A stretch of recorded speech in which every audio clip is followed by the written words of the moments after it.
வீடணன்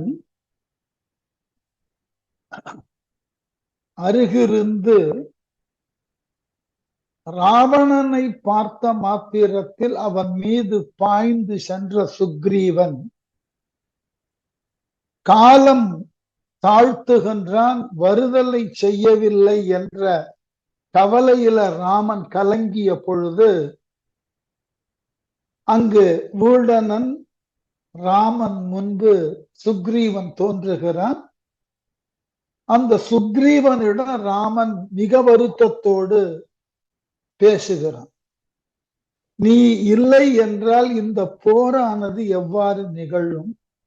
நீ இல்லாமல் நான் போரினை தொடர்ந்து வெற்றியை பெற்றாலும் அந்த வெற்றி எவ்வகையில் பொருத்தமாக இருக்கும்? என்னிடம் சொல்லாமல் நீ ராவணனை பார்த்த மாத்திரத்தில் அவன் மீது தாவுதல் என்பது சரியான ஒன்றா? இவ்வாறு நீ ஒரு ஆபத்து நிறைந்த செயல்களில் ஈடுபடுவதினால் உனக்கு மட்டும் அது துயராகாது, உன்னை நம்பி இருக்கக்கூடிய இத்துணை படை வீரர்களும் அவர்களோடு சேர்ந்து இருக்கக்கூடிய நானும் என் தம்பி இலக்குவனும் வேதனைகளுக்கு உள்ளாக மாட்டோமா என்றெல்லாம் கேட்ட பொழுது இப்பொழுது மெல்ல சுக்ரீவன் தன் நிலையை விளக்குகிறான். நான் ஏன் ராவணன் மாட்டு உடனடியாக பாய்ந்தேன் என்பதற்கு விளக்கம் சொல்ல தலைப்படுகிறான். எந்த ஒரு வீரனுக்கும் அடிப்படையில மற்றொரு வீரன் செய்தது போன்ற செயற்கு அரிய செயலை செய்ய வேண்டும் என்ற ஆர்வம் இருக்கும். இது இயல்பு. அதே ஆர்வத்தினால இங்க சுக்ரீவன் சொல்லுகிறான், ராமனே, உனக்கு தம்பியர்களாக இருந்த மூவரோடு நீ குகனை தம்பியாக சேர்த்து கொண்டாய். அந்த குகன் செய்ததற்கு இணையானதோர் செயலை நான் செய்ய வேண்டாம்? அதோடு நில்லாது உனது மனையாள் சீதையை ராவணன் தூக்கி சென்றான் என்பதை அறிந்த தன் வயோதிகத்தையும் பொருட்படுத்தாமல் ஜடாயு ராவணனோடு போர் செய்து தன் உயிரை தியாகம் செய்யவில்லையா? இது போன்று இவர்கள் செய்த செயலுக்கு இணையாக நான் ஏதேனும் ஒன்றையாவது செய்தாக வேண்டும் அல்லவா? இந்நாள் வரை எனக்கு உரிய செயல்களை நீ செய்திருக்கிறாய். ஆனால் உனக்கு உரிய செயல்களாக நான் ஏதாகிலும் ஒன்றையாவது செய்திருக்கிறேன். அதை செய்யறதற்கு உண்டான ஒரு வாய்ப்பு கிடைத்தது என்கின்ற ஆர்வத்தினால்தான் உன்னிடமும் சொல்லாமல் ராவணனை பார்த்த மாத்திரத்தில் அவன் மீது பாய்ந்தேன். ஆயினும் என் அவ்வாறு பாய்ந்ததினால் நான் பெற்ற நன்மை என்ன? ஒன்றுமில்லை. சீதையைத்தான் மீட்டு வந்தேனா அல்லது ராவணனது தலைகளையாவது அறுத்து வந்தேனா? ஏதும் செய்யவில்லையே என்று தன் நிலைக்கு வருந்தி, ராமன் என்னதான் வருந்தினாலும் இல்லை, உன்னுடைய வருத்தத்தை காட்டிலும் நான் இப்பொழுது கொண்டிருக்கக்கூடிய வருத்தம் உன்னிலும் மேலானது என்று சொல்லுவதற்கு தொடங்குகிறான். அதான் அடுத்த பாட்டு. காட்டிலே கழுகின் வேந்தன் செய்தன காட்ட மாட்டேன், நாட்டிலே குகனார் செய்த நன்மையை நயக்க மாட்டேன். கேட்டிலேன் இன்று கண்டும் கிளிமொழி மாதராளை மீட்டிலேன், தலைகள் 10 கொணர்ந்திலேன் வெறும் கைவன். என்ன வருத்தமான பாருங்க. ராமபிரான் இவ்வாறு வருந்தி கூறியதை கேட்ட சுக்ரீவன் என்ன சொல்லுகிறான்? கழுகின் வேந்தன், கழுகின் அரசன் ஆகிய ஜடாயு செய்தன காட்ட மாட்டேன். அவன் செய்த வீர செயலை போல் என்னால் செய்து காட்ட முடியவில்லை. அவனால் மேற்கொள்ளப்பட்ட வீர செயல் போல் என்னால் வீரத்தை புரிய முடியவில்லை. ஆகவே எனக்கு அந்த ஆற்றல் இருக்கிறது. ஆயினும் அந்த ஆற்றலை வெளிப்படுத்தி ராவணனை என்னால் அழிக்க முடியவில்லை. அதோடு மட்டுமல்ல, நாட்டிலே குகனார் செய்த நன்மை, நாட்டின் கண்ணே குகப்பெருமான் செய்த நன்மைகளை எல்லாம் பார்க்கின்ற பொழுது அது போன்று நான் ஒரு செயலை கூட உனக்கு செய்யவில்லையே. குகன் செய்த பல அரிய செயல்கள் என்ன, தன்னுடைய நாடே உனக்கு என்று கொடுத்து விட்டான். இந்த நாடு உன்னுடையது, நீ இங்கிருந்து ஆள். என்னுடைய நாட்டிலே வாழக்கூடிய என்னை சார்ந்த வேடர்கள் எல்லாம் இனி உன் பணிமக்கள், உனக்கு உரியன செய்வார்கள். இந்த காட்டில் கிழங்கு இருக்கிறது, கனி இருக்கிறது, தேவர்களும் பெறுதற்கு அரியதாகிய எதுவாயினும் கொணர்ந்து சேர்ப்பதற்கு நான் இருக்கிறேன். வேறு என்ன உனக்கு குறை? நீ 14 ஆண்டு காட்டில் வாழ வேண்டும், அதுதானே அந்த 14 ஆண்டும் இதுவும் காடுதானே, இங்கேயே இருந்து விடு என்று தன்னால் இயன்ற வரைக்கும் அவன் உன்னிடம் தன்னுடைய அன்பையெல்லாம் காட்டினான். அதுபோல் என்னால் முடியவில்லையே. ஜடாயுவை போல் என்னால் வீரத்தையும் காட்ட முடியவில்லை, குகனை போன்று என்னால் அன்பையும் காட்ட முடியவில்லை. ஆகவே நயக்க மாட்டேன், கேட்டிலேன் இன்றும் கண்டும். ராவணன் கவர்ந்து செல்லும் தீங்கினை கிஷ்கிந்தையின் மலை மேல நின்று பார்த்தேன். யாரோ ஒருவன் ஒருத்தியை கடத்தி செல்லுகிறான் என்றுதான் பார்த்தேனே ஒழிய, அவள் யாராக இருந்தாலும் வீரனாக இருக்கக்கூடிய நான் என்ன செய்திருக்கணும்? அவளை காப்பாற்றி இருக்கணும். எப்பொழுது கிஷ்கிந்தையில ரிஷ்யமுக பர்வதத்தின் மேலாக ராவணன் சீதையை கடத்தி சென்றானோ அப்பொழுதே ராவணனோடு போர் செய்து சீதையை மீட்டிருக்க வேண்டும். கேட்டிலேன் இன்றும் கண்டு கிளிமொழி மாதராலை மீட்டினேன். அவள் அலறியதை கேட்டேன், அவள் கவலைப்பட்டு புலம்பியதை கேட்டேன். அதை கேட்டும் சிறந்த மாதர்களுள் ஒருத்தியான சீதையை என்னால் மீட்க முடியவில்லை.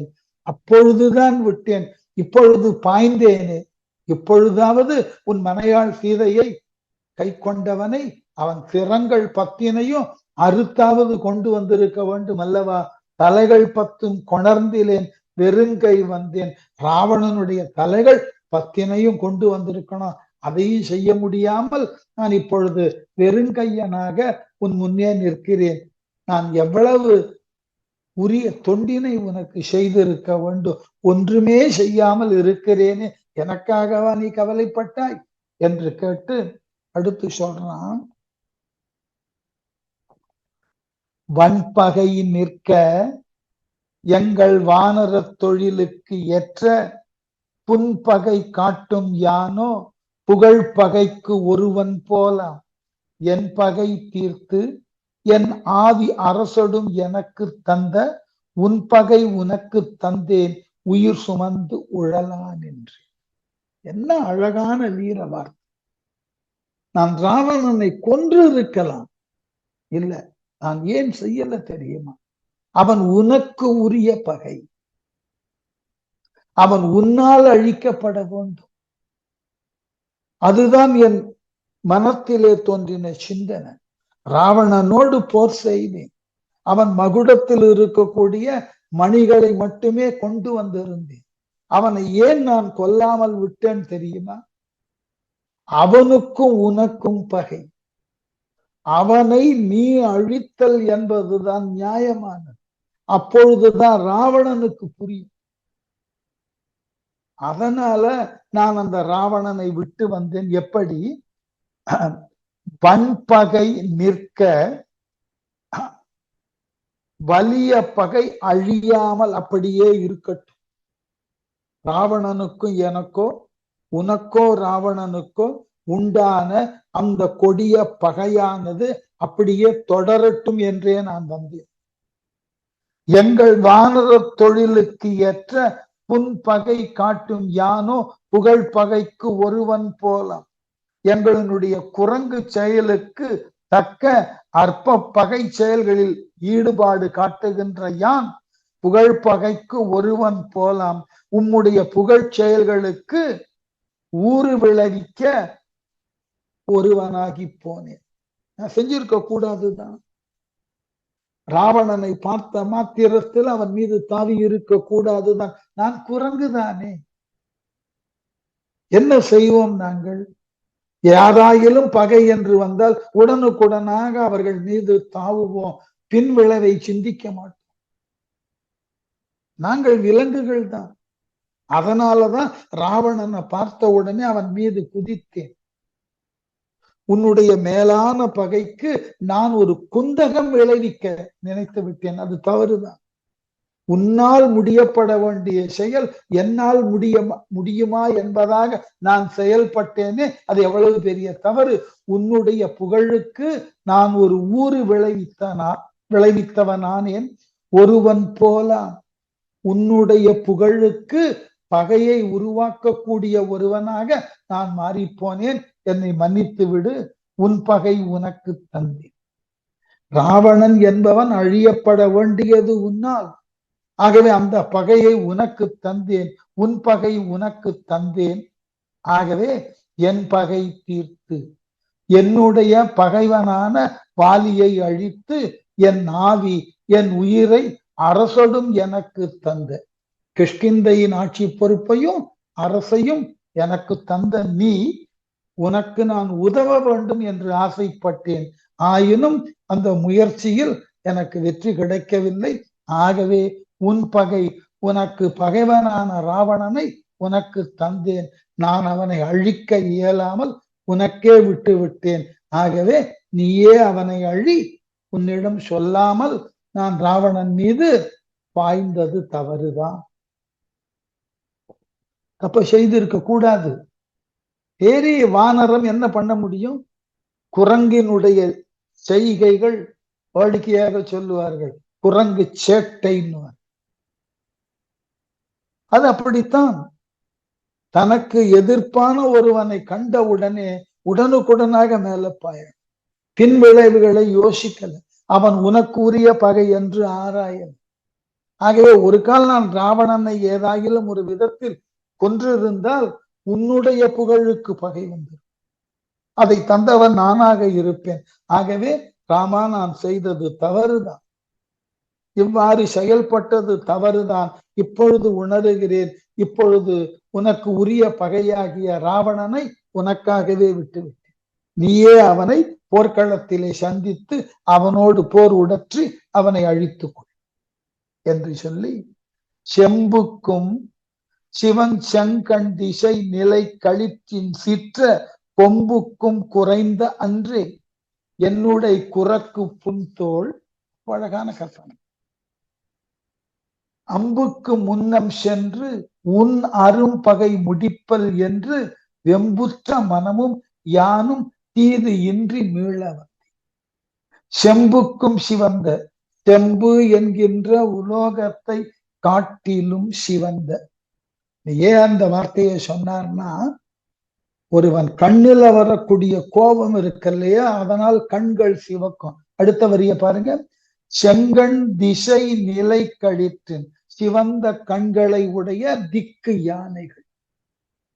கோபத்தினால் செம்பினை போன்று சிவந்த கண்களை பெற்றுள்ள 8 திக்கு யானைகளும் சீற்ற கொம்புக்கும் சினத்தோடு பாய்ந்த கொம்புகளுக்கும் என்னுடைய புன் குரங்கு தோள், என்னுடைய புல்லிய குரங்கு தோள்கள் குறைந்த அன்றே, வலி குறைந்து போயின அல்ல.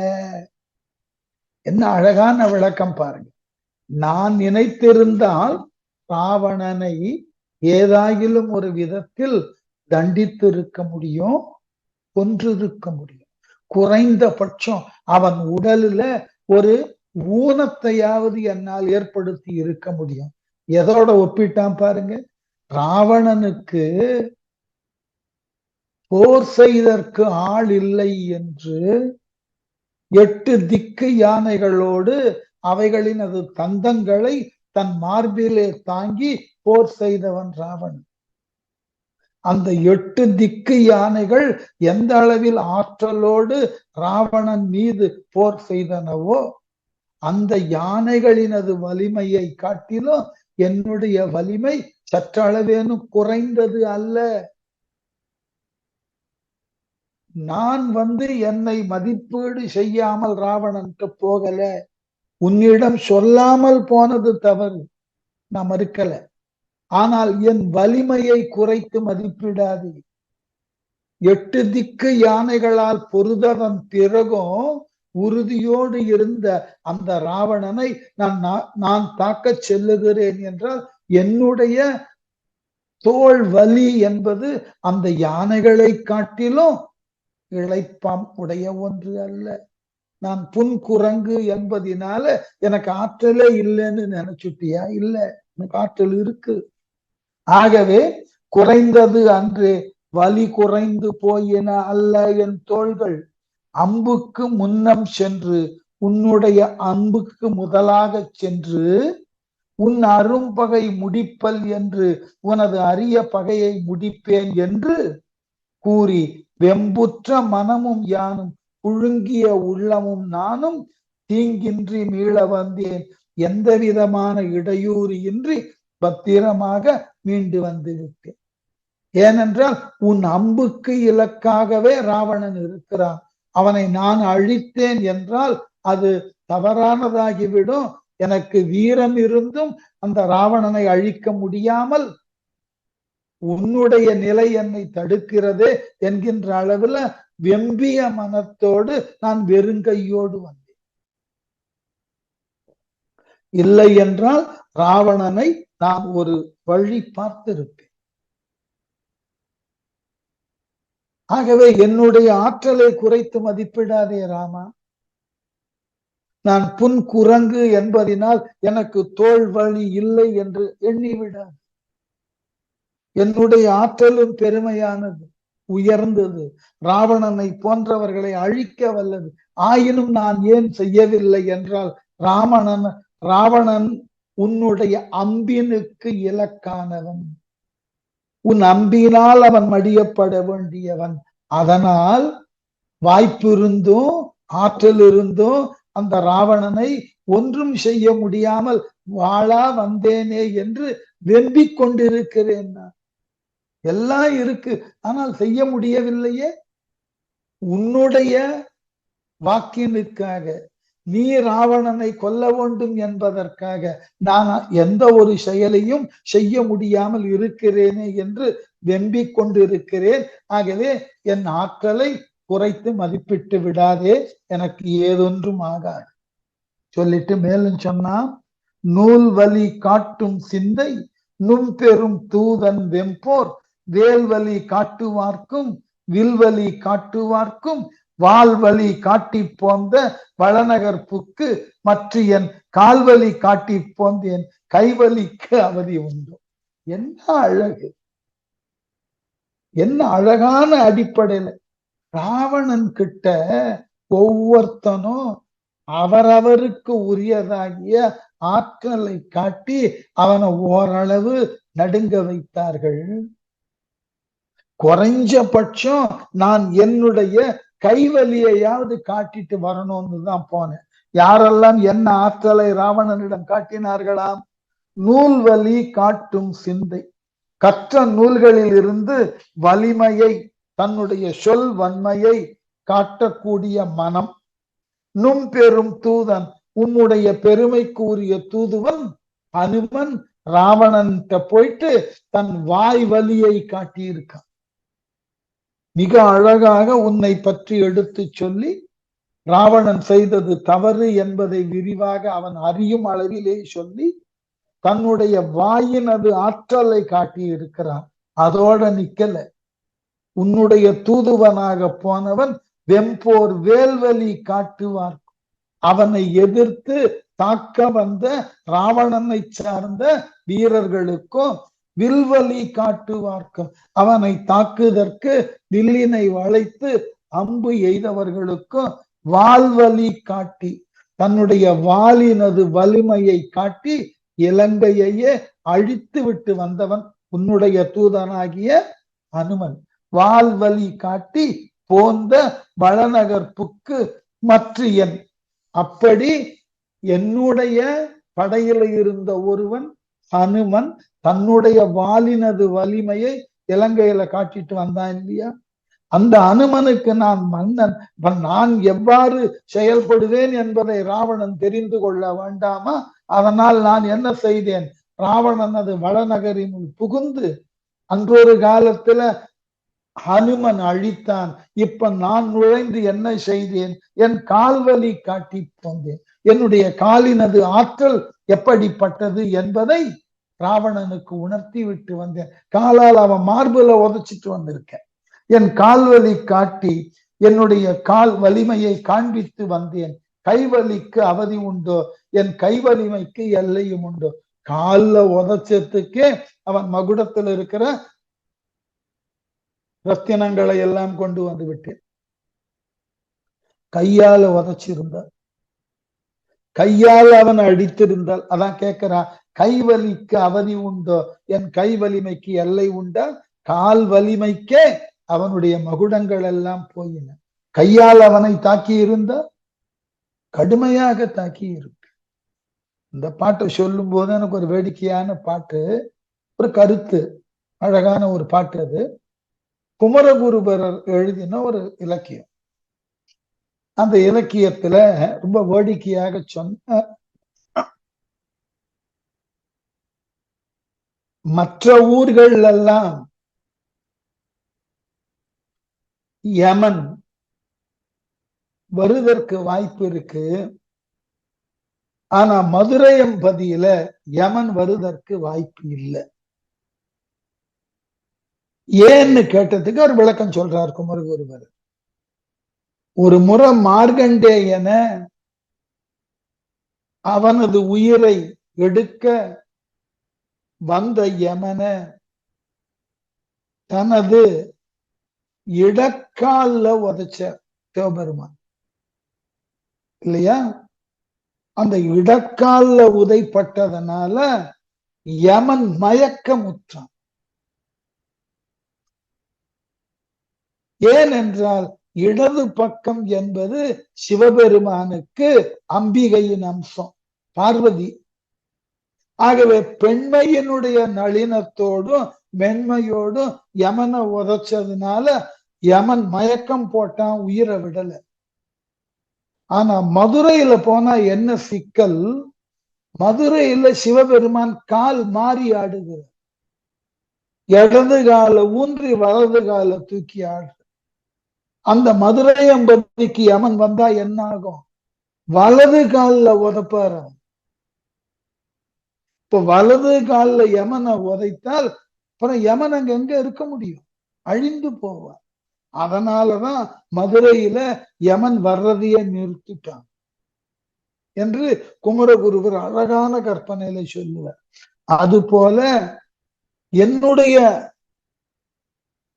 படையில இருக்கக்கூடிய ஹனுமன் என்கின்ற வீரன் உன்னுடைய தூதுவனாக போகி இலங்கையில தன்னுடைய ஆற்றலினால் நாவலியினால் ராவணனுக்கு அறிவுரை சொல்லி அதை அவன் கொட்காது போனதினாலே தன்னுடைய வாளினது வலியினால் இலங்கை முழுவதனுக்கும் தீ வைத்தான்.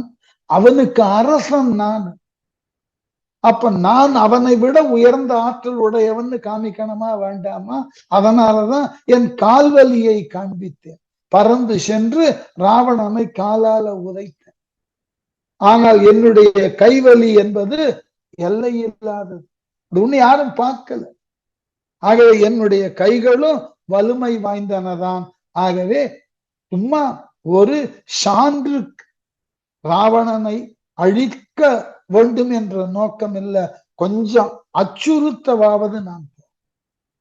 அதனாலதான் உன்னிடம் சொல்லாமல் பாய்ந்தேன், அவனை உதைத்தேன், அவன் மகுடத்தில் இருந்த ரத்தினங்களை எடுத்துக்கொண்டு இங்கு வந்தேன். ஆகவே உன் தூதன் அனுமன் செய்த நாவலியையும் வால்வலியையும் காட்டிலும் என்னுடைய கால்வலியை காட்டுவதற்குத்தான் போனேன். கவலை கொள்ளாதே, என் கைவலியும் சற்றளவும் குறைந்தது இல்லை. இப்படி சொன்ன உடனே அருகில் இருக்கக்கூடிய வீடனன் சுக்ரீவனது வீரத்தை பாராட்டு. வீடனன் தான் பாராட்ட முடியும். என்ன காரணம்? இதுகாரும் ராவணனோடு போர் புரிந்தவர்களினுடைய பட்டியல் அத்தனையும் வீடனனுக்கு தெரியும். இப்படியெல்லாம் ராவணனை போய் தாக்கி மீளுதல் என்பது இந்நாள் வரை இல்லாத ஒரு செய்தி. இப்பொழுது இந்த சுக்ரீவன் அந்த செய்தியை உருவாக்கி இருக்கிறான், அந்த ஒரு வரலாற்றை உருவாக்கி இருக்கிறான். ராவணனது படை என்று சொன்னாலேயே தேவ உலகம் வரைக்கும் அஞ்சி ஒதுங்குவார். யாரையும் ராவணன் போயிட்டு நேரடியான சண்டையில் எல்லாம் ஈடுபட வேண்டும். அவன் வருகிறான்னு தெரிந்தாலேயே போதும், அவரவர் தங்களினுடைய ஆளுமை பொறுப்பை அவங்கிட்ட கொடுத்து ஒதுங்கி விடுவார்கள். அது வரைக்கும் ராவணனை யார் ஒருவரும் தீண்டி சண்டையிட்டதே கிடையாது. அவன் தீண்ட முடியாது. அப்படிப்பட்ட ராவணனை அவன் இருப்பிடத்திலேயே, அவன் அரண்மனை வாயிலேயே தாவி குதித்து சுக்ரீவன் காலால உதைத்து விட்டு வந்திருக்கிறான் என்றால் இது ஒரு மிக பெரியதாகியதோர் நிகழ்வு. இது சாதாரண நிகழ்வு அல்ல. ஆகவே ராவணன் நிச்சயமாக ராமனால் அழிக்கப்படுவான்ற ஒரு தெளிவு வருது. எப்படியா? என்னென்ன பலவும் பண்ணி இறைஞ்சிய முடியன் நாணி மன்னவர் மன்னன் முன்னர் வானர மன்னன் நிற்ப அவன் தன்னை நோக்கி அழகனை நோக்கி ஆழி மின் என விளங்கும் பைம்பூன் வீடனன் விளம்பலுற்றான். இன்னென பலவும் பண்ணி, இவ்வாறு பலவிதமாக தன்னுடைய செயல்களை எடுத்து விளக்கிய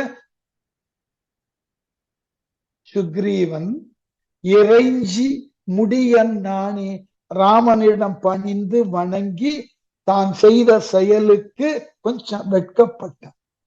ஒன்று, ராமனிடம் சொல்லாமல் போனது, சென்ற செயலானது முழுமையுமாக முடியாமல் வந்தது, மற்றவர்கள் மத்தியில ராமன் தான் இல்லாமல், அதாவது சுக்ரீவன் இல்லாமல் இந்த போர் இல்லையே என்று உணர்ச்சி வயப்பட்டு பேசியதினால் ராமனுக்கு நான் இவ்வளவு பெரிய இன்றியமையாத ஒரு நட்பாக இருக்கிறேனே என்கின்ற மகிழ்ச்சி, இவைகளினால் கொஞ்சம் நாணத்தின் வயப்பட்டான் சுக்ரீவன்.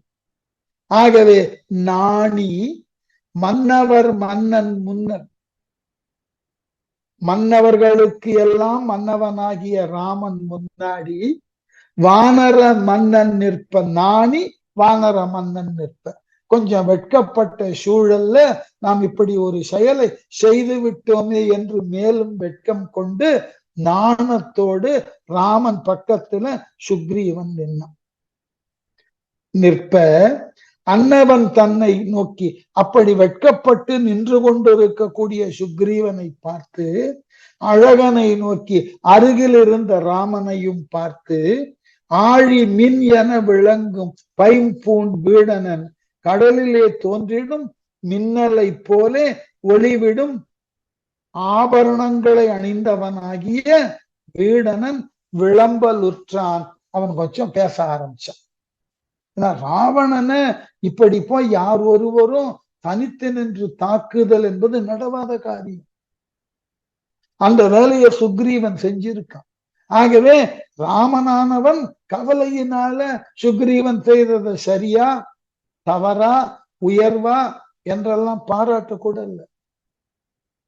ஆனா இங்க வீடனன் ரொம்ப தெளிவா பாராட்டினான். என்னவென்று, நீ செய்தது சரிதான். எப்படியா?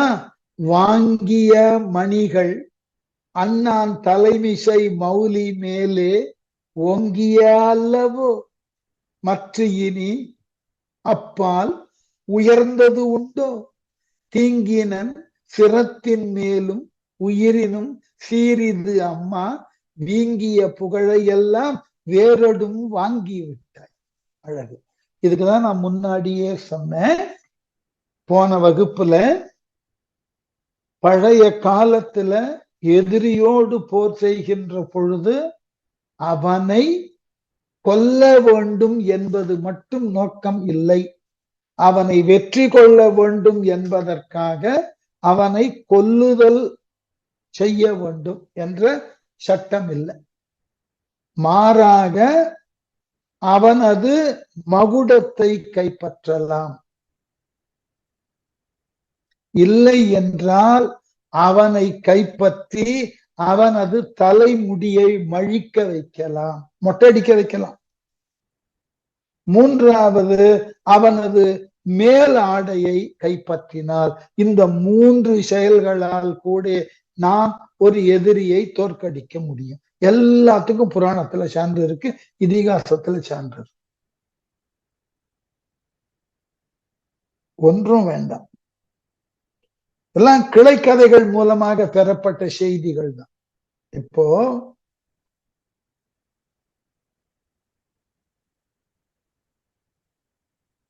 அர்ஜுனன் மிகப்பெரிய ஆர்வத்தோடு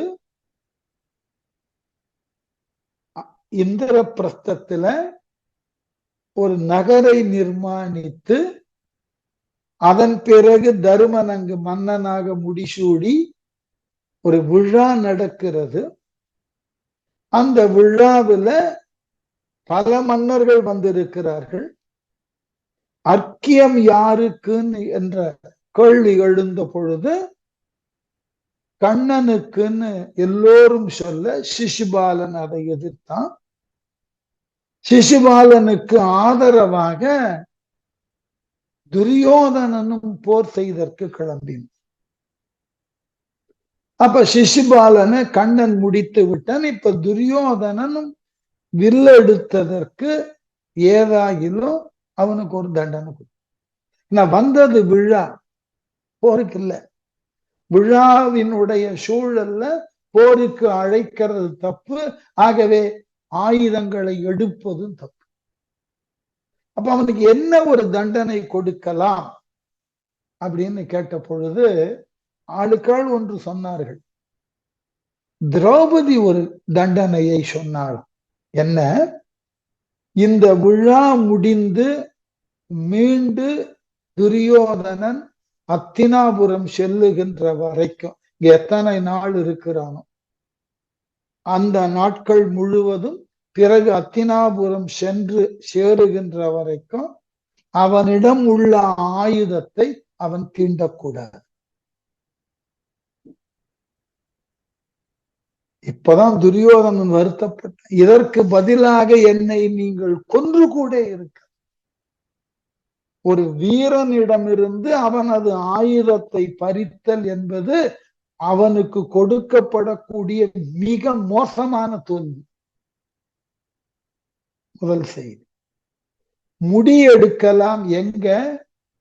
ருக்மியை மணந்து கொள்ள சென்ற கண்ணன் கோவிலிருந்து ருக்மியை தேரில் ஏற்றி தன் நாடு நோக்கி வர தலைப்பட அவனை துரத்தி கொண்டு வருகிறான்.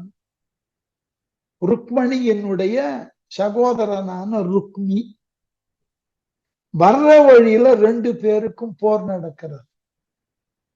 அந்த போர் நடக்கின்ற சூழல்ல கண்ணன் ருக்மியை கொல்லுவதற்கு உண்டான வாய்ப்பு தோன்றுகிறது. அந்த வாய்ப்பை பயன்படுத்தி கொள்ள முன் வருகின்ற பொழுது ருக்மணி தடுக்கிறாள். வேண்டாம், அவன் என்னதான் உங்களை எதிர்த்தாலும் எனக்கு சகோதரன். அவன் என்னை பார்த்து கொண்ட முறை என்ன? ருக்மணிக்கு 4 சகோதரர். இந்த 4 என்னை பார்த்து கொண்ட முறை ரொம்ப மேலானது.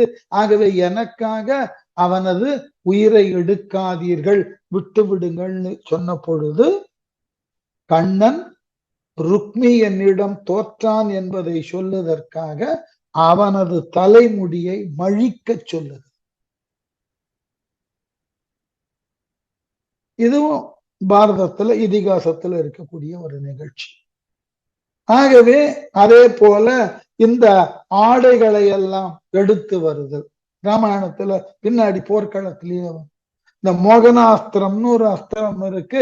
அதை விட்ட உடனே எல்லோரும் நிலை குலைந்து மதிமயங்கி விழுந்திருப்பார்கள். அப்ப அவர்களது மேலாடை எல்லாம் எடுத்து வந்து விட்டால் அவர்கள் தோற்றதற்கு சமம் என்று யுத்த கால நெறியாக அன்று சொல்லப்படும்.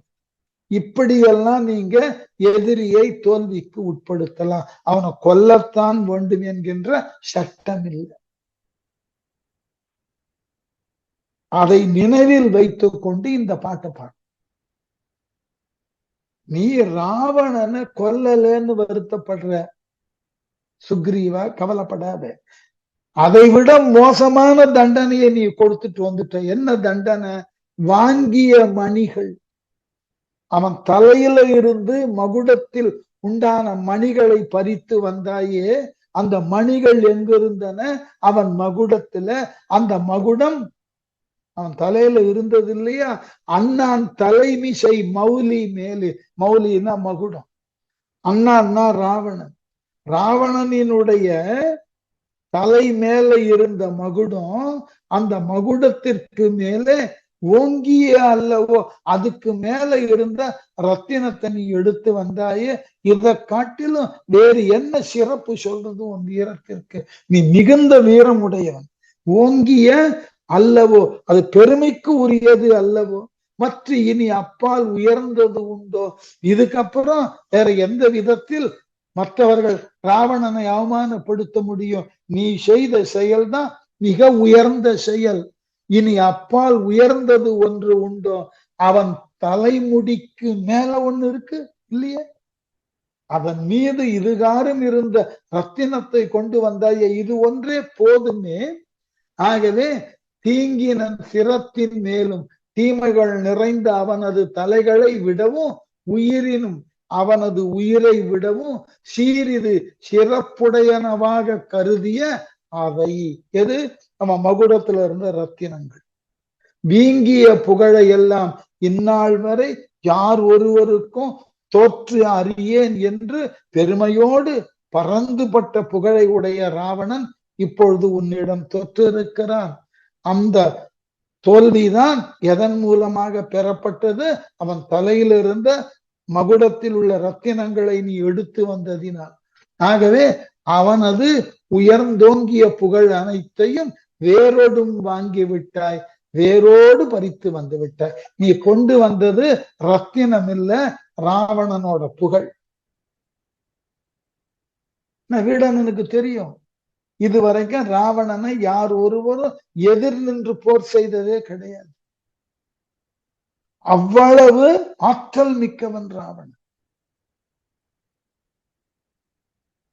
இந்த இடத்துல இலங்கையில முற்றுகை விட்ட நேரத்துலதான் வீடனன் வந்து சேர்றான் ராமன் கிட்ட. அது வரைக்கும் ராவணனினுடைய அனைத்து போர்களையும் ஒன்று பார்த்திருக்கணும் வீடனன், இல்லை என்றால் பங்கு பெற்றிருக்கணும். அப்ப ராவணனை பொறுத்த மட்டில் அவன் எந்தெந்த நாடுகளுக்கு எந்தெந்த உலகுகளுக்கு படையெடுக்கிறானோ அப்பொழுது அந்த உலகின் கண் உள்ளவர்கள் நேரடியாக அவனிடம் தனது தோல்வியை ஒப்புக்கொண்டு அவனை வெற்றி வீரன் சொல்லி விடுவார்கள். ஆகவே இதுவரைக்கும் அவனை எதிர்த்தவர்கள் யாரும். அப்படிப்பட்ட ராவணன் மீது நீ பாய்ந்து அவனை எதிர்த்து அவனை முட்டியால் தாக்கி அவன் தலையில இருக்கக்கூடிய மகுடத்தில் பதிக்க பெற்ற ரத்தினங்களை எல்லாம் கொண்டு வந்து இருக்கிறாயே, இது அவனை வெல்வதை காட்டிலும் சிறந்தது. போர்க்களத்துல எதிரியை வெற்றி கொள்ளுவது என்பது ஒரு வழி. இரண்டாவது வழி, அந்த போர்க்களத்துல உங்களினுடைய இருப்பினால் உங்களை எதிர்க்கக்கூடிய அந்த பகைவன், இந்த ராவணனா இருக்கட்டும் யாரா வேண்டுமானாலும் இருக்கட்டும், அந்த பகைவன் உங்களை கண்டு அச்சப்படுவதற்கு உண்டான சூழலை தோற்றுவிப்பது உங்கள் கடமை போர்க்களத்தில். இந்த அச்ச செயல்களுக்கெல்லாம் பலியாகாமல் உரத்தோடு நிற்பது எதிரியோட கடமை. ராவணனுக்கு உள்ள உறுதி போயிற்று. எங்க போயிற்று அந்த உறுதி? இலங்கையை காத்திருக்கக்கூடிய தெய்வமான இலங்கினி எப்பொழுது ஒரு வானரத்தின் கையால் அடிபட்டு செயலற்று போனாலோ, அப்படி போனவள் ஏற்கனவே எனக்கு இப்படிப்பட்டதோர் ஒரு வரம் இருக்கிறது, எந்த ஒரு வானரம் உன்னை அரைந்து கோழை தள்ளுகிறதோ அன்று தொட்டு இலங்கையினுடைய ஆபத்து வளரும் என்று. அதனால அந்த லங்கினி இந்த கதையை சொல்லிட்டு அவ கிளம்பி போயிட்ட, தோல்வியை ஒற்றுக்கொண்டு.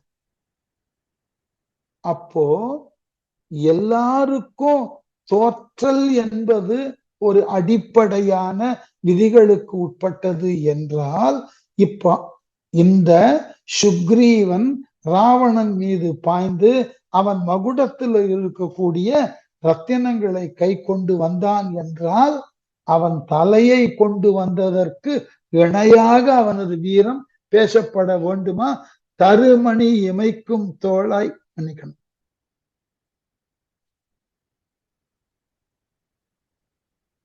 பாட்டு எங்க வீங்கிய புகழை எல்லாம் வேரோடும் வாங்கி விட்டாய். இதுகாரும் அந்த ராவணன் பெற்றிருந்த வீங்கிய புகழ். இந்த வீங்கிய புகழ்னாக்க எப்படி சொல்லுவது, மேலான வளர்ந்து கொண்டிருக்கக்கூடிய உயர்ந்த புகழ் அத்தனையையும் ஒரு நொடி பொழுதுல நீ வாங்கி விட்டாய். அந்த புகழையெல்லாம் நீ கை கொண்டு விட்டாய். ஆகவே நீ செய்தது அரிய செயல். ஏன்னா ராவணன்ட்ட இது போன்ற ஒரு பகைவன் கூட போய் நின்றது கிடையாது. ராவணன்ற பெயரை கேட்டாலே அவரவர் தங்கள் தோல்வியை தாங்களாக முன்வந்து ராவணனிடம் சொல்லி அவனுக்கு உட்பட்ட மன்னர்களாக மாறிவிடுவார். அப்படிப்பட்ட ராவணனை நீ எளிமையாக பறந்து சென்று அவனை உதைத்து அவன் தலையில உள்ள மகுடத்தில் உள்ள ரத்தினங்களை கொண்டு வந்திருக்கிறாய் என்றால், இதை காட்டிலும் பெரிய செயல் வேற யார் என்ன செய்ய முடியும் என்று ராவணனது தம்பி வீடனன் வாலியின் தம்பியாகிய சுக்ரீவனுக்கு பாராட்டு பத்திரம் வாசிக்கிறான். என்ன இருந்தாலும் அண்ணனையே கொள்ளுதற்கு ஆள் தேடியவன் சுக்ரீவன். அதே போன்றுதானே இங்கு வந்திருக்கிற வீடனனும். அது முடிந்த கதை, இது தொடரும் கதை. வாலிய கொன்றது முடிந்த கதை, ராவணனை கொல்ல வேண்டும் என்பது தொடரும் கதை. ஆகவே சுக்ரீவனும் விபீடனனும் ஒரே தராசுல தட்டில் இருக்கிறவர்கள். ரெண்டு பேரும் அவரவர் அண்ணன்களை அழிப்பதற்கு அடுத்தவர்கள் உதவிய நாடினவர். ஆகவே அவன்தான் பேச முடியும், முதல்ல வேற யாரும் பேச முடியாது. ஏன்னா சுக்ரீவன் என்ன செய்தான்? தன் சகோதரன் வாலியை அழிக்க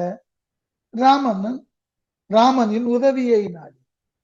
இப்ப இதே இராணுவ நிலையில, போர்க்களத்துல போர் நடக்க இருக்கக்கூடிய சூழ்நிலையில இவன் என்ன நினைப்பான்? விபீஷணன் ராவணன் அழிய வேண்டும், அதன் பிறகு இந்த இலங்கை ஆட்சி தனக்கு வேண்டும். அதனாலதான் ராமன் என்ன பண்ணா, பாசறையில் அவன் இருக்கும் போதே வீடனன் வந்த பொழுதே இலங்கை ஆட்சி உனக்கு தந்தேன்னு சொல்லிட்டான். அவ்வாறு சொல்லப்பட்டத வெறும் வாய் வார்த்தையாக எடுத்துக்கொண்டால் போதுமா? அதற்கு ஒரு வாய்ப்பு, ராவணன் அழியணும். யார் போய் அழிக்க முன் வந்தார்கள்? முதல்ல சுக்ரீவன். ஏன்னா சுக்ரீவனும் விபீஷணனும் ஒரு தராசு தட்டுல ஏற்றி வைத்தீர்கள் என்றால் ரெண்டும் சமமா நிற்கும். நான் வேடிக்கையாக சொல்வது உண்டு, அண்ணனை கொள்வதற்கு ஆள் பிடித்தவர்கள் தான், வேற வழி இல்லை. கொஞ்சம் இலக்கியத்தை நகைச்சுவையாக சொல்ல வேண்டும். இருவரும் அண்ணனை கொள்வதற்கு ஆள் தேடியவர்கள், அவ்வளவுதான். அதுல என்ன வேறுபாடு? அதனால அவன் தான் பாராட்ட முடியும். நான் வேடிக்கையாக சொல்லுவேன், பல நேரங்கள்ல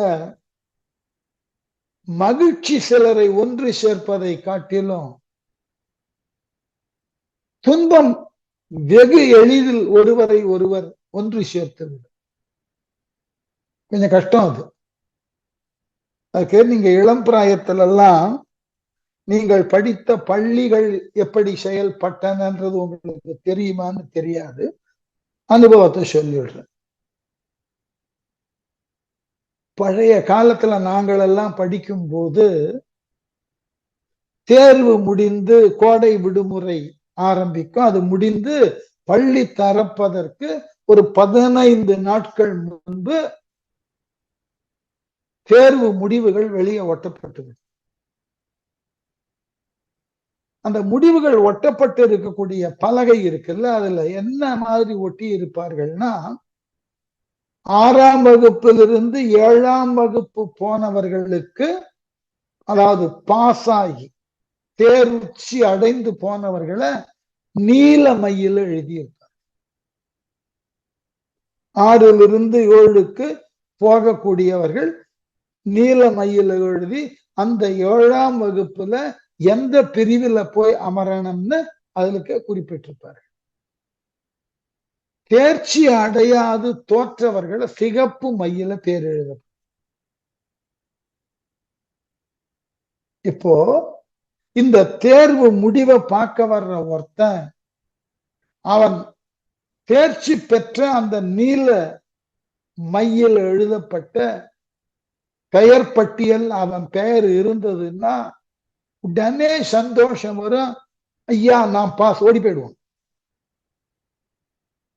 ஆனால் யாரேனும் ஒருவர் பெயர் சிகப்பு மையில் எழுதப்பட்டிருந்ததுன்னா எல்லோரும் அவனை விலக்குவார்கள். அவனும் விலகி தனியா போய் உட்கார்ந்து வீட்டுக்கு என்னவென்று போய் சொல்லுவது?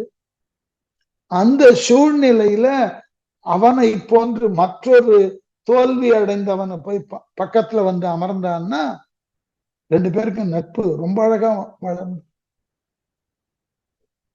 உங்களுக்கும் ஏதாவது போயிட்டதா கேள்வி? ஆமா, நான் ஜியோகிராஃபி எழுதும் போதே தெரிஞ்சாங்க. அப்போ இல்லை எனக்கு கணக்குங்க. மனம் விட்டு பேசுவார்கள். சரி வாங்க போலாம், அடுத்த ஆண்டு எழுதுறதுக்கு உண்டான பயிற்சியை போல இருந்து ஆரம்பிக்கலாம்னு போவார்.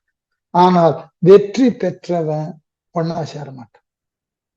இங்க வீடனும் சுக்ரீவனும் ஒற்றை நிலையில் இருக்கக்கூடியவர். இருவருக்கும் சுக்ரீவனுக்காவது அந்த கிஷ்கிந்தையின் ஆட்சி பொறுப்பு கொடுக்கப்பட்டு விட்டது. இன்னும் வீடனனுக்கு கிடைக்கல. ஆகவே வீடனனும் சுக்ரீவனும் ஒரே கேட்டகரியில் இருக்கான். அதனால அவன் தான் பாராட்ட முடியும், வேற யாராலையும் பாராட்ட முடியாது. இந்த சுக்ரீவனது செய்கையை வீடனனை அன்றி வேறு யாரும் பாராட்டினா எடுபடாது. அதுக்குதான் சொன்ன 2 பேரும் அண்ணனை கொள்வதற்கு ஆள் தேடியவர்கள். ஆக ஒத்த சிந்தனையா இருக்கும். அடுத்த பாட்டு பாருங்க. பாரகம் சுமந்த பாம்பின் பணாமணி பறிக்க வேண்டின் வார்கழல் காலினாலே கல்ல வல்லவனை முன்னா தார்கழு மவுளி பத்தின் தனி மணி வலிதின் தந்த வீரத்தை விடைவலோர்க்கும் முடியுமோ வேறும் உண்டோ? எங்க கொண்டு போய் சேர்க்கிறான் பாரு. ஈஸ்வரனாலேயே செய்ய முடியாத வேலையை நீ செஞ்சுட்டேன்னா எப்படி? பாரகம் சுமந்த பாம்பில், இந்த பூமியை சுமந்து கொண்டிருக்கிறதே இடைவிடாது அந்த பாம்பாகிய ஆதிசேடன் பணமணி பறிக்க வேண்டும். அந்த ஆதிசேடனினுடைய படத்துல இருக்கக்கூடிய ரத்தினங்களை எடுக்க வேண்டும். இது ஒரு மித்தாகவே சொல்லப்பட்டிருக்கிறது. ஆனால் சிலர் இன்னமும் சொல்லுகிறார்கள் அப்படி ஒன்று இருக்கிறதுன்னு. அதாவது நாகம் என்று சொல்லக்கூடிய கடிய விஷத்தை தருதற்குரிய பாம்பு தன்னுள் மாணிக்கம் என்ற ஒரு கல்லை வைத்திருக்கும். அதுக்கு பேரு நாக மாணிக்கம்னே பேர். ஏன்னா அப்படி ஒரு வழக்கு இருந்திருக்க வேண்டும்னு நானும் நம்புறேன். என்ன காரணம்னா, பல பேருக்கு நாக மாணிக்கம்னே பேரு. அப்ப நாகத்தோடு மாணிக்கம் இருக்கும் அப்படின்றது புரியக்கூடிய ஒன்று. அதனால இந்த நாகமாணிக்கம் என்று பெயர் இருப்பதினாலே நாகமாணிக்கத்தை ஈணும் அப்படின்னு ஒரு எண்ணத்துக்கு வரலாம். ஒன்று. இத எல்லோரும் இலக்கிய வழக்குல பாடி இருக்கான். இலக்கிய வழக்குல அடுத்தவர் கேட்கிறார், இஸ் த ட்ரூன்னு கேட்டிருக்கார் ராஜாராமன். அதுதான் இலக்கிய வழக்குல பலர் இதை பாடி இருக்கிறார். இப்போ குற்றால குறவஞ்சியில் எடுத்து பார்த்தீங்கன்னாக்க, ஆடும் அரவு ஈனும் மணி கோடி வெயில் எரிக்கும் அம்புலியை கவளமென தும்பி வழிமறிக்கும் என்று குற்றால மலையில இருக்கக்கூடிய இயற்கை வளத்தை சொல்லும் போது, ஆடும் அரவு, படமெடுத்து ஆடக்கூடிய அரவு, ஈனும் மணி, அது ஈன்றெடுக்கக்கூடிய மாணிக்கக்கல், கோடி வெயில் எரிக்கும். சூரியர்களையே கோடி சூரியர்கள் ஒன்று சேர்ந்தால் அதனை காட்டிலும் அதிகமான ஒளியை இந்த ஒற்றை மாணிக்கம் தரும் என்று திரிகுட ரசப்ப கவிராயர் எழுதியிருக்கிறார். ஆகவே இது நிறைய இடத்துல இந்த மாதிரி விளக்கம். அந்த நாகத்தை இழந்த மணி மணியை இழந்த மாணிக்கத்தை இழந்த நாகம் போல ஓமையாகவே இருக்கு. மிகச்சிறந்த மகளை பிரிந்த தயரதன் எப்படி இருந்தான்னாக்க, மணியை பிரிந்த நாகம் போலே உழந்தான். கம்பனே காற்று. அப்போ இந்த நாகத்துக்கும் அது ஈன்று எடுக்கக்கூடிய மணிக்கும் ஏதோ ஒரு விதத்துல நேரடியான தொடர்பு இருக்கு.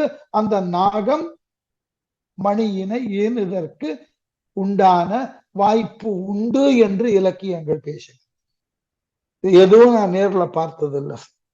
இதற்கு இன்னும் சில இலக்கியங்கள் என்ன சொல்லுகின்றன, எந்த ஒரு நாகம் பன்னெடுங்காலம் தன்னிடம் உள்ள நச்சினை யார் மீதும் பாய்ச்சாமல் அதை அப்படியே வைத்திருக்குமோ அதுவே நாளடைவில் இறுகி ஒளி சிந்தக்கூடிய மாணிக்கமாக மாறும். இது ஒரு கதை. இதெல்லாம் எப்படி இவர்கள் கண்டறிந்தார்கள்? இதெல்லாம் புராணங்களுக்கே இருக்கக்கூடிய சில விளக்கங்களா, இல்ல இவைகளை மீறி இப்படிப்பட்டதாகிய நிகழ்வுகள் உண்மையிலேயே இருக்கின்றன? எனக்கு தெரியாது. இப்படி நாகத்திற்கு மணி உண்டு. இன்னமும் சொல்ல போனால் பல நேரங்கள்ல அது பற்றின விவாதங்கள்லாம். இரவு நேரத்துல இந்த வயதான நாகம் தன்னிடம் இருந்த மணியை வாயிலிருந்து உமிழ்ந்து அதன் ஒளியில பக்கத்துல இருக்கக்கூடிய இறைகளை உண்ணும். இது ஒரு கதை. அப்படி உண்ணுகின்ற பொழுது மெல்ல சென்று அந்த மாணிக்கத்தின் மீது அந்த ஒளியானது ஊடுருவாத அளவினுக்கு ஏதாகிலும் ஒன்றை போட்டு மறைக்க, அதனால் தன் மணியை இழந்த நாகம் வருந்தி அங்கேயே உயிர் துறந்து விடும். அப்புறம் அந்த மாணிக்க கல்லை எடுத்து வருவார்கள். என்னென்ன கதை உண்டோ அத்தனை கதையும். ஆனா இயற்கையிலேயே மாணிக்கம் என்பது ஒரு கல்லு. அது சிவப்பு நிறத்துல ஒளி வீசக்கூடிய கல்லு, அவ்வளவுதான். வைரம் போல நீலம் போல அது மாணிக்கம் என்பது ஒரு கல். இது ஆதி காலத்துல குருவிந்தம்னு சொல்லப்பட்டது இலக்கியங்கள்ல இடம் இருக்கு. இப்படி இயற்கையாக அழுத்தத்தினால் தோன்றக்கூடிய கல் ஒளி வீசக்கூடிய கல்லாக மாறுகிறது என்றால் இது எப்படி நாகத்துக்கிட்ட வந்து சேர்ந்தது? இதெல்லாம் நமக்கு புரியாத புதிர். ஆனால் காலம் காலமாக இந்த இலக்கியவாதிகள் இந்த நாகத்தையும் அது ஈர்ந்தெடுக்கக்கூடிய மணியையும் விடுவதாக இல்லை. பலர் பாடல் எழுதியிருக்கிறார். அதனாலதான் பாரகம் சுமந்த பாம்பின் பணாமணியை மன்னிக்கணும், பணாமணி பறிக்க வேண்டின். அந்த படத்தில் உள்ள பணம்னா பாம்பினுடைய படம். அதுல இருக்கக்கூடிய ரத்தினத்தை கைப்பற்ற விரும்பினால் என்ன செய்யணும்? வார்கழல் காலினாலே, வீரக்கழல் அணிந்த காலினாலேயே கல்ல வல்லவனை கல்லி எடுக்க வல்லவன் போன்ற ராவணனினுடைய முன்னாக நின்று தார்கழு மௌலி பத்தின் மாலைகள் நிறைந்த மகுடங்களில் பதிக்க பெற்ற தனி மணி வாங்கி வந்த வீரரை, ஒப்பற்ற மணிகளை பறித்து வந்த வீரத்தை. எப்படியா? ஆதிசேடனுக்கு நேரா நின்னு அதனுடைய படத்துல இருக்கிற மாணிக்கத்தை எவன் ஒருத்தன் காலாலேயே எற்றி கைப்பற்றுவானோ அது மாதிரி ராவணன் என்கின்ற ஒருவனை, என்ன ஆதிசேடனுக்கு 1000 தலை, இந்த ராவணனுக்கு 10 தலை இருந்தாலும் அவன் எதிராக நின்று காலால் அவன் மகுடத்தை உதைத்து அதுல இருந்த மணிகளை நீ பெற்று வந்தது தனி ஒருவனாக ஆதிசேடனை உதைத்து அவனிடமிருந்து மணியை பெற்று வந்தது போன்றது ஒரு செயல். ஆகவே வந்த வீரத்தை விடைவலோர்க்கும் ரிஷபத்தை வாகனமாக கொண்டுள்ள சிவபெரானாலும் முடியுமா? முடியாது. வேறும் உண்டோ? இதை விட சிறந்த வீர செயல் வேறு ஏதாகிலும் உண்டோ? சிவனே நினைச்சா கூட ராவணன் மகுடத்திலிருந்து கல் எடுத்துட்டு வர முடியாது. ஆனால் சுக்ரீவா, நீ அதை செய்து இருக்கிறாய். நீ அவ்வளவு பெரிய ஆளு. உன் வீரம் பெருமைக்கு உரியது. உன் வீரத்தை குறைத்தெல்லாம் மதிப்பிடலாம்.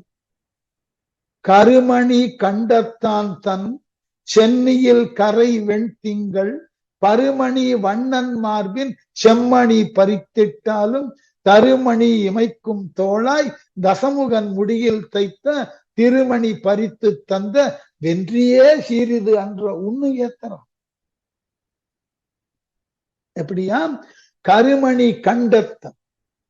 இந்த கருமணி கண்டத்தன்னா கரிய மணியை போன்று தன்னுடைய கண்டத்தை நீல நிறமாக வைத்துள்ள சிவபெருமான், ஆலன்று நஞ்சினை உண்டதினால. ஆகவே அந்த கரிய மணி போன்ற ஒளிவிடக்கூடிய கண்டத்தை உடைய சிவபெருமான் சென்னியில் அவனது திரு முடியில் இருக்கக்கூடிய கரைவெண் திங்கள் களங்கமுள்ள சந்திரனை பருமணி வண்ணன் மார்பில் செம்மணி பெரிய நீலமணி போன்று மார்பை உடைய திருமாலின் மார்பில் இருக்கக்கூடிய மணியாகிய கௌஸ்துவத்தை பறித்திட்டாலும் அதை கூட போய் எடுத்துன்னு வந்து சிவபெருமான் தலையில இருக்கிற பிறை சந்திரனை தூக்கிண்டு வந்துள்ளான்.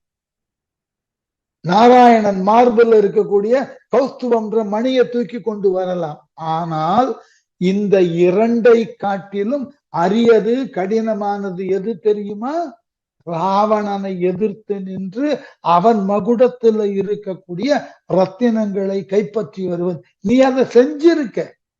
ஆகவே தசமுகன் முடியில் தைத்த 10 தலையை உடைய ராவணன் தன் மகுடத்தில் பதிக்க பெற்ற திருமணி பறித்து தந்த சிறந்த ரத்தினங்களை பறித்து எடுத்து கொண்டு வந்த உன் வெற்றி இருக்கிறதே சீரிது அன்று. உனது வெற்றியே சிறப்புடைய ஒன்று. இப்படித்தான் சில நேரங்கள்ல என்ன பண்ணிடுறோம், யாரேனும் ஒரு தவறான முயற்சியில இறங்கி அது அவர்களுக்கு பெருமையை தரத்தக்க கூடியதாக இருந்ததுன்னு கேட்டா சுத்தி இருக்கிறவன்லாம் பாராட்டி அவனை கொடுத்து. ராமாயண காலத்திலும் அது இருந்திருக்கு. ஏன்னா விபீஷணனுக்கு என்ன ஒரு வருத்தம், நம்முடைய சகோதரனுக்கு நாம என்ன அறிவுரை சொல்லி அவன் ஏத்துக்கல, மாறாக தவறை தொடர்ந்து செய்ய முன் வந்தான். அவனை தண்டிக்கிறதுக்கு என்ன ஆச்சரியம், ஒரு சாதாரண ஆள் போய் பெரிய வீரனை தண்டிக்கிறதுன்றது பெரிய விஷயம்.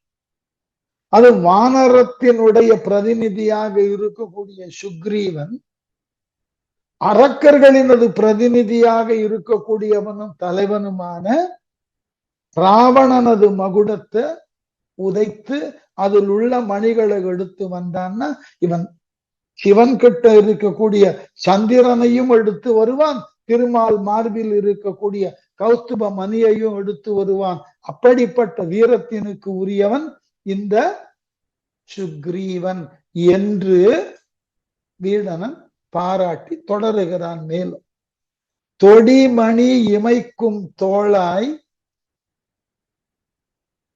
சொல் இனி வேறு உண்டோ, வடிமணி வயிற ஒள் வாழ் சிவன் வயின் வாங்கி கொண்டான், முடிமணி பறித்திட்டாயோ இவன் இனி முடிக்கும் வென்றிக்கு அடிமணி இட்டாய் என்றே அரிக்குலத்து அரச என்று. என்ன இப்ப நீ போய் செஞ்சிட்டு வந்த வேலை இருக்கு இல்லையா, அது எதுக்கு சமம்னா பின்னாடி ராமன் செய்யக்கூடிய பெரியதோர் அரிய செயலுக்கு ஒரு அச்சாரம், ஒரு முன்னோட்டம், ஒரு முன்னுரை. என்ன அழகு பாருங்க. அரிக்குலத்து அரசன், குரங்கு குலத்தின் தலைவனாக இருக்கக்கூடிய சுக்ரீவனே, தொடிமணி இமைக்கும் தோளாய் உன் தோளிலே பதிக்க பெற்ற வாகு வலயம் என்கின்ற தோல் அணியில பலவாறான மணிகள் பதிக்க பெற்று அவை ஒளி வீசி கொண்டிருக்கின்றன. ஆகவே ஒளி வீசி கொண்டிருக்கக்கூடிய தோள்களை உடையவனே, தோள்களை உடையவனே, வடிமணி வைரத்து ஒள்வாள் தேர்ந்த மணிகளும் வைரமும் பதிக்க பெற்று சந்திரகாசம் எனும் வாளினை, இதுதான் சிவபெருமானுடைய வாழ். பல இடங்கள்ல கம்பன் பேசுவான். சந்திரகாசம்னு பேர் அந்த வாளுக்கு பேர். சிவனை நோக்கி தவம் செய்ததனால அந்த தவத்தினால் மகிழ்ந்த சிவன் ராவணனுக்கு தன்னுடைய கை வாழ கொடுத்து, சந்திரகாசம்னு பேரு இந்த கத்திக்கு. ஆகவே அந்த சந்திரகாசம் எனும் வாளினை சிவன் வயின் வாங்கி கொண்டான். சிவபிரானிடமிருந்து பெற்று கொண்டவன் யாரு? இந்த ராவணன். தான் செய்த தவத்தின் பயனால். முடிமணி பறித்திட்டாயோ, அப்படிப்பட்ட அந்த ராவணனது மகுடத்துல இருக்கக்கூடிய ரத்தினங்களை எல்லாம் பறித்து வந்தாயே, இவன் இந்த ராமபிரான் இனி முடிக்கும் வெற்றிக்கு, நீ வருங்காலத்துல அவன் ராவணனோடு போர் செய்து ராவணனை கொல்ல போகிறான். அந்த வெற்றிக்கு அடிமணி இட்டாய், அடித்தளத்தில் இடப்படும் மணியை போல் நீ இப்பொழுது செய்த செயல் இருக்கிறது. அச்சாரம் சொல்றது போல் பின்னாடி நடக்க இருக்கக்கூடிய ஒரு அற்புதமான நிகழ்வுக்கு ஒரு முன்னோட்டமாக அந்த ராவணன் பின்னாளில் ராமனது அம்பினால் சாய போகிறான். அத ராவணனுக்கு சொல்லி காட்ட அவனுடைய மகுடத்தில் இருக்கக்கூடிய மணியை நீ இப்பொழுது எடுத்து வந்தாய். இது ஒரு முன்னோட்டம். பின்னாடி கிடைக்கக்கூடிய வெற்றிக்கு இது ஒரு அச்சாரம். ஆகவே சொல் இதில் வேறும் உண்டோ, புகழ் விளைவிக்கும் செயலை இதைவிட வேறு யாரால் செய்ய முடியும் என்று விபீடனன் சுக்ரீவனை புகழ்ந்தான். சொல்லி முடிச்ச உடனே சரி, விபீஷணனே பாராட்ட ஆரம்பிச்சாச்சு, இனிமே நாம வாயை முடிக்கிட்டு இருக்க முடியும்? யோசிச்சு பாரு. சில நேரங்கள்ல இந்த மாதிரி ஒரு இக்கட்டான சூழ்நிலை உருவாயிடும். அத ஒரு மேற்கோள்ல சொன்னீங்கன்னா புரியும். நான் அந்த சூழல்ல சிக்கி கொண்டவன். வகுப்புல சொல்லி இருக்கேனான்னு தெரியாது. எனக்கு கிராண்ட் சீனியர் ஒருத்தர், அதாவது நான் எந்த கல்லூரியில படிக்க உள்ள நுழைஞ்சனோ அந்த வருடத்துல அவர் கல்லூரியை விட்டு வெளியே போறார்.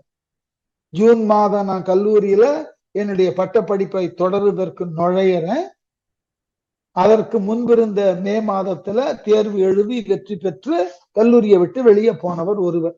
பின்னாளில் ஆசிரியராக அமர்ந்து அப்புறம் முதுகலை எல்லாம் கற்று அப்புறம் ஆய்வு பணியில ஈடுபட்டு தன்னுடைய முனைவர் பட்டத்திற்கு உண்டான ஆராய்ச்சியை செய்து அதற்கு உண்டான ஆய்வு கட்டுரையை சமர்ப்பித்து அவருக்கு வாய்மொழி தேர்வு நடத்த வேண்டிய சூழல் எனக்கு. எவ்வளவு இக்கட்டான சூழ்நிலை பாரு. சரி, அவருடைய ஆய்வு தலைப்பு, அவருடைய ஆய்வேடு இவைகளை எல்லாம் முழுமையுமாக படித்து நல்ல குறிப்பெடுத்து கொண்டு அந்த வாய்மொழி தேர்வினுடைய தலைவராக இருந்து வாய்மொழி தேர்வை நடத்தின ஒரு வினாக்களுக்கும் அவர் பதில் சொல்ல.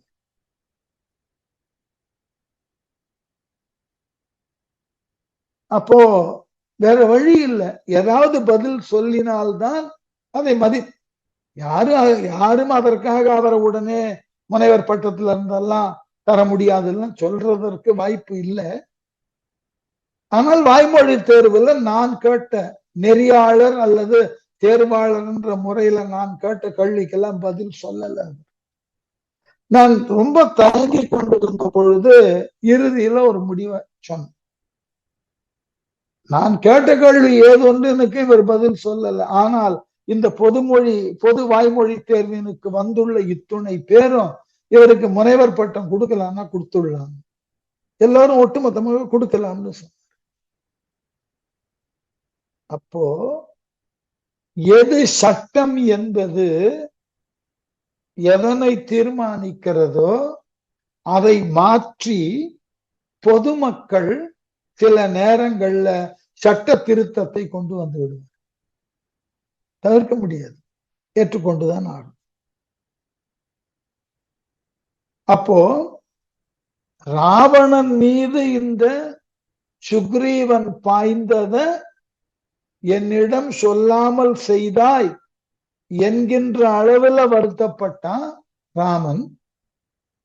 அருகில் இருந்த வீடனன் தன் சகோதரன் எவ்வளவு பெரிய வீரன், அவனை இந்த குரங்கானது சென்று மானபங்கப்படுத்தி அவன் மகுடத்தில் இருந்து ரத்தினங்களை எல்லாம் உதைத்து எடுத்து வந்து இருக்கிறதுன்னு கேள்விப்பட்டா இயல்பா வீடனன் என்ன பண்ணணும்?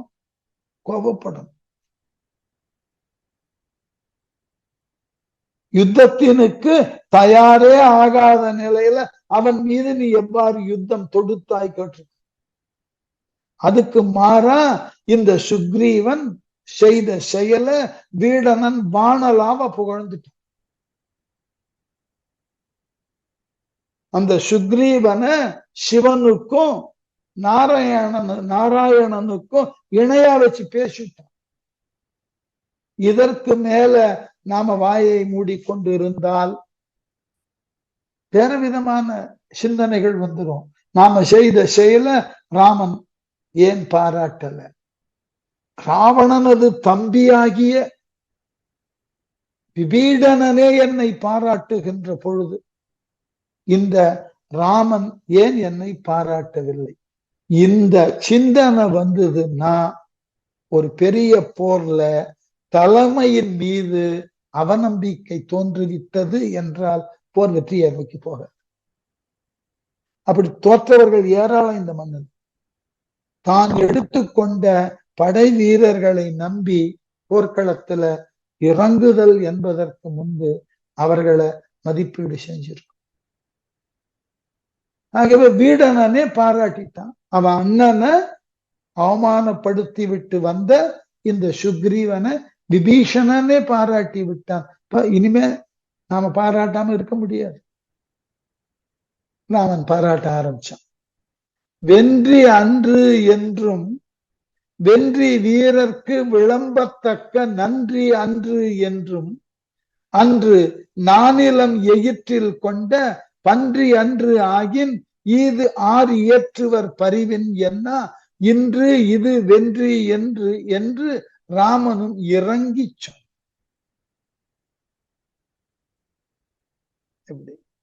முன்னாடி ராவணன் சுக்ரீவனை திட்டான். யார கேட்டுன்னு போன? நீ இப்படி போனாக்க உன் படைக்கு யார் பொறுப்பு? உனக்கு ஏதாகிலும் ஆகி இருந்தது என்றால் எங்கள் கதி என்ன? நீ இல்லாமல் நாங்கள் பெற்ற வெற்றியில் சேருமான்னு கண்ணாபின்னு பேசிட்டான். என்ன நினைச்சு பேசினா இப்படி அவன் பேசுவதை கேட்டா மற்றவர்கள் எல்லாரும் ஆமா ஆமா சுக்ரீவன் பண்ணது தப்புன்னு சொல்லிடுவாங்க. அந்த நிலை உருவாச்சுன்னா படையில சிக்கல் வந்து. அந்த நிலை உருவாவதற்கு முன்பு விபீடனன் சாமர்த்தியமா சுக்ரீவனை பாராட்டி தள்ளிட்டான். இனிமே நாம பாராட்டாமல் இருந்தால் தப்பா போயிடும். ராமனுடைய சிந்தனை பாருங்க. வென்றி அன்று என்றும் வீடனனது புகழுரைகளை கேட்டு மகிழ்ந்த ராமன் சுக்ரீவனை நோக்கி, இச்செயலுக்கு வெற்றி உடையது அன்று என்றும் வென்றி வீரர்க்கு விளம்பத்தக்க வெற்றி வீரர் பால் அமையத்தக்க புகழ் தந்த அந்த நன்றி அன்று என்றும் அன்று நன்றி உணர்வினை காட்டுவதற்கு உரியது அன்று என்றும் நான் கருதவில்லை. நீ பெரிய வீர செயலை தான் செஞ்சிருக்க, நான் அதை பாராட்டக்கூடாதுன்னு இல்லை, ஆனால் நீ செய்த முறை தவறு. ஆகவே நானிலம் எயிற்றில் கொண்ட பூமியை தன்னுடைய தந்தத்தினால் மேல் நோக்கி எடுத்த பன்றி அன்று ஆகிய வராக மூர்த்தியாகிய திருமாலை தவிர பரிவின் ஈது ஆர் இயற்றுவர். இச்செயலை இவ்வளவு விரைவிலே யாரோ இயற்ற இயலும். ஒப்புமை பண்ணிட்டார். ராமன் வாயினால அந்த பன்றி அவதாரத்தை, வராக அவதாரத்தை சொல்லி அந்த செயலுக்கு இணையானது ஒரு செயலாக இந்த சுக்ரீவன் செய்திருக்கிறான்னு சுட்டி காட்டி, யாரு? ராமன் சுட்டி காட்டி, இச்செயலை இவ்வளவு விரைவில் யாரே இயற்ற இயலும் என்ன என்று என்று என்று மீண்டும் மீண்டும் இறங்கி சொன்னான். முன்பு சுக்ரீவனை வைததற்கு மாறாக அவனை பாராட்டி மனம் தழைய தழைய சொல்லினான் பாராட்டுதலை ராமன். இந்த நிகழ்ச்சி முடிஞ்சது. சூரியன் மெல்ல மறைய தொடங்குகிறான். தன் தனி புதல்வன் வென்றி தசமுகன் முடியில் தைத்த மின் தளிர் தனைய பல் மாமணியினை வெளியில் கண்டான். ஒன்று ஒழித்து ஒன்று ஆம் என்று அவ் அரக்கனுக்கு ஒழிப்பான் போல வன் தனி குன்றுக்கு அப்பால் இரவியும் மறைய போனான். ரொம்ப ஆச்சரியம். நான் உண்மையிலேயே அதை சொல்லணும்னு நினைப்பேன். கம்பனினுடைய ராம காதையில இதுவரைக்கும் நம்ம பார்த்து இருக்கக்கூடிய, இல்ல இனி பார்க்கக்கூடிய பகுதிகள் ஒட்டு மொத்தமா எடுத்து சூரியனது தோற்றத்தையும் சூரியன் எவ்வாறு மறைகிறான் என்பதை மட்டுமே எப்படி எப்படியெல்லாம் கம்பன் சொல்லி இருக்கிறான் என்பதை தொகுத்தால் அதன் வாயிலாக பல புதிய சிந்தனைகள் நம்மளுக்கு. இது ஒரு பெரிய ஆச்சரியமா இருக்காங்க. ஒரு இடத்துல கூட கம்பன் தற்குறி பெற்றத்தை தவிர வேறு விதத்துல சொல்ல மாட்டேன். சூரியன் மறைந்ததற்கு ஒரு காரணம், வலிந்து ஒரு காரணம். எந்த இடத்துல சூரியன் மறையணுமோ அந்த இடத்துல அவன் பார்த்த ஏதாயிலும் ஒரு நிகழ்ச்சியை எடுத்து சொல்லி அதன் மூலமாக அதன் காரணமாக இந்த சூரியன் இப்பொழுது மறைகிறான் என்று தற்குறி பெற்ற மாதிரி சொல்லுவார். அந்த அளவினுக்கு அந்த சூரியன் பேரில் அப்படி ஒரு ஈடுபாடு. சூரியனது தோற்றமும் சூரியனது மறைவும் கம்பன் சொல்லிய அளவுக்கு வேற யாரும் சொல்லி இருக்க முடியாது. அதனால இவைகளை மட்டும் தொகுத்து ஆராய்ச்சி பண்ணோம்னா யாரேனும் ஒருவருக்கு நிச்சயமா PhD கிடைச்சிடும். முயற்சி பண்ணி பாருங்க.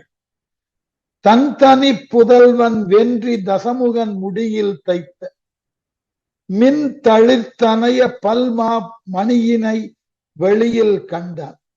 தன் தனி புதல்வன், தன்னுடைய ஒப்பற்ற மகனாகிய சுக்ரீவன். சுக்ரீவன் சூரியனது அம்சம் பல இடங்கள்ல பார்த்துட்டோம். வென்றி தசமுகன், வெற்றி பொருந்திய ராவணனுடைய முடியில் தைத்த மகுடத்தில் பதித்திருந்த மின் தளிர்த்து அணைய பல்மா மணியினை, மின்னலை போன்று ஒளி வீசக்கூடிய பல பெருமைகளுக்கு உரிய ரத்தினங்களை வெளியில் கண்டான், உலகிலே கண்டான். ஒன்று ஒழித்து ஒன்று ஆம், ஒன்று கிடக்க ஒன்று ஆகிவிடக் கூடும் என்று அரக்கனுக்கு, அந்த அரக்கனாகிய ராவணனுக்கு ஒழிப்பான் போல், அஞ்சி ஒளிந்து கொள்பவனை போல். ஏன்னா தன் மகன் அவனோடு பொருது அவன் ரத்தினங்களை எல்லாம் கைப்பற்றி வந்தானே. இந்த சுக்ரீவன் சூரியனது வழி வந்தவன்னு ராவணனுக்கு தெரிஞ்சதுன்னா சூரியனை தண்டிச்சுடுவான். அதனால இது ஏண்டா வம்பு, அவன் பண்ண வேலையினால எனக்கு தண்டனையா என்று அஞ்சக்கூடிய சூரியன் மறைய தலைப்பட்டானாம். ஒளிப்பான் போல அஞ்சு ஓடி ஒளிந்து கொள்பவனை போல வன்தனி குன்றுக்கு அப்பால் வலிமை மிக்க அத்தகிரி, அதாவது சூரியன் மலையும் மறை என்னும் மலைக்கு பின்பக்கமாக மறைய போனான். சூரியனும் மறைந்து செல்ல தலைப்பட்டான். இரவு சூழத் தொடங்கியது. ராமனும் தன் இருக்கைக்கு போனான், ராவணனும் தன் இருக்கைக்கு போனான். கங்குல் வந்து இருத்த காலை கை விளக்கு எடுப்ப காவல் வெண்கழல் அரக்கன் மவுலிமிசை மணி விளக்கம் செய்ய செங்கதிர் மைந்தன் செய்த வென்றியை நிறைய நோக்கி நிறைய தேக்கி பொங்கிய தோழினானும் இழிந்து போய் இருக்கை புக்கான். எப்படி? கங்குல் வந்து இருத்த காலை, கங்குல்னா இரவுன்னு இருட்டு, வந்து தங்கிய பொழுது கைவிளக்கு எடுப்பது என்ன?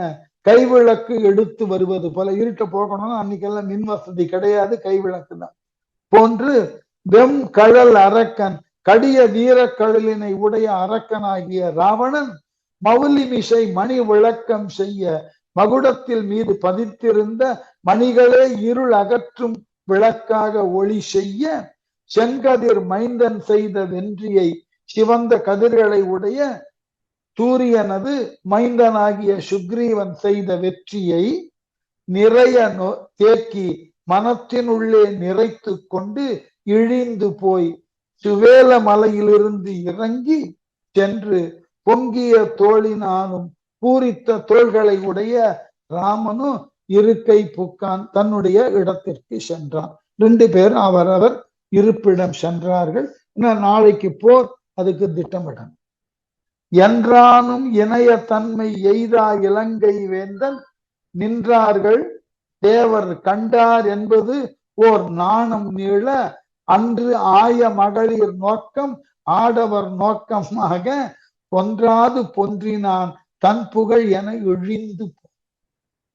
ஐயோ, நம்முடைய தோல்வி தேவர்களெல்லாம் பார்த்து ஏளனம் செய்யக்கூடிய அளவினதுக்கு உட்பட்டதுன்னு வருந்த ஆரம்பிச்சான் ராவணன். எப்படியா?